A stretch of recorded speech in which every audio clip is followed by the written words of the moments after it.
खबर शामिल करते हैं मंडी बहाउद्दीन से, जहां मलकवाल के इलाका रुकन में 5 खवातीन ने बुटीक शॉप से खरीदारी के बहाने हजारों रुपए का कपड़ा चुरा लिया।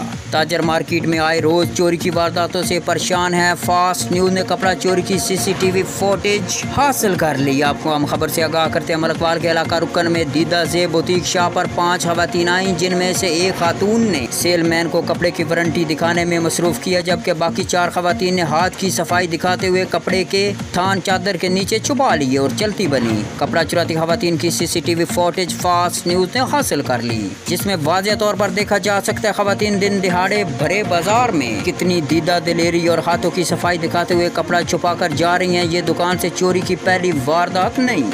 चंद रोज कबल थाना गोजरा के करीब बाजार से खवातीन को भी चोरी के शुबा में पकड़ा गया था, तो चला खवातीन ने अपने आप को बचाने के लिए सड़क पर धरना देने की कोशिश की, ताहम दुकानदारों ने अपनी इज्जत बचाने मामले को रफा दफा कर दिया। कैमरा टीम के साथ अदील खर चौधरी, फास्ट न्यूज, मंडी बहाउद्दीन।